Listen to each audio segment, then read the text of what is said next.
Hello friends, ഇന്ന് നമുക്കൊരു recycling idea കാണാം. റീസൈക്ലിംഗ് എന്ന് പറയാൻ കാരണം ദേ ഈ ഒരു കവറാട്ടോ. ഇത് നമ്മൾ മെഡിസിനൊക്കെ വാങ്ങിക്കുമ്പോൾ കിട്ടുന്ന ആ ഒരു കവറാണ്. ഇതെന്തായാലും നമ്മൾ ഉപയോഗം കഴിഞ്ഞ് വലിച്ചെറിയാറാണ് പതിവ്. ഞാൻ വിചാരിച്ചു എന്തായാലും ഇത് വെച്ച് നമുക്ക് എന്തെങ്കിലും യൂസ്ഫുൾ ആയിട്ട് ചെയ്തെടുക്കാമെന്ന്.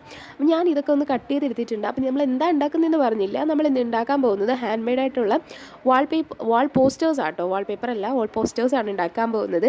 അപ്പം ഞാൻ പിൻട്രസ്റ്റിൽ നിന്ന് കുറച്ച് ഡിസൈനൊക്കെ കണ്ടുപിടിച്ച് ചെയ്യാം എന്നുള്ള ഒരു ആത്മവിശ്വാസത്തിൻ്റെ പുറത്ത് തുടങ്ങിയതാണ്. ചെയ്തു തുടങ്ങിയപ്പോഴാണ് മനസ്സിലായത് ചെറുതായിട്ട് പണിപാളി. കാരണം എൻ്റെ കയ്യിലുള്ള അക്രിലിക് പെയിൻറ്റ് ഏകദേശം എല്ലാം കഴിഞ്ഞിട്ടുണ്ടായിരുന്നു. പിന്നെ ഞാനൊന്നും നോക്കിയില്ല, കയ്യിലുള്ള കുറേ സ്കെച്ച് പെൻസ് എടുത്തിട്ട് അതാണ് അങ്ങോട്ടും ഇങ്ങോട്ടൊക്കെ അടിച്ചു കൊടുത്തത്. അപ്പോൾ ആദ്യം നല്ല ടെൻഷൻ ഉണ്ടായിരുന്നു, കാരണം ഇതെല്ലാം നല്ല ബ്രൈറ്റ് കളേഴ്സാണ്. ഇത് കൊടുത്തു കഴിഞ്ഞാൽ ഇറിച്ച് നിൽക്കുമോ, മോശമാവുമോ, കൊളാവോ, എന്തൊക്കെ കുറേ ഡൗട്ട് ഉണ്ടായിരുന്നു. പക്ഷേ ചെയ്ത് വന്നപ്പോൾ നല്ല രസമുണ്ട്. കാരണം ഞാൻ റെയിൻബോ തീമിലാക്കി എടുത്തു.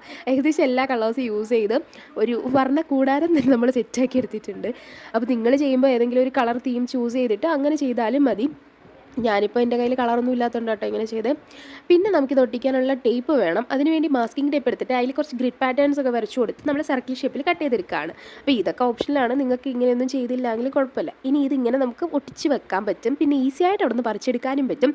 അതുകൊണ്ട് തന്നെ നമ്മളെ വാളും ഡാമേജ് ആവില്ല, നമുക്ക് ഈസി ആയിട്ട് മാറ്റി ഒട്ടിക്കാനും പറ്റും. അപ്പോൾ വീഡിയോ ഇഷ്ടമായി ലൈക്ക് ചെയ്യുക, ചാനലും കൂടി സബ്സ്ക്രൈബ് ചെയ്ത് സപ്പോർട്ട് ചെയ്യുക.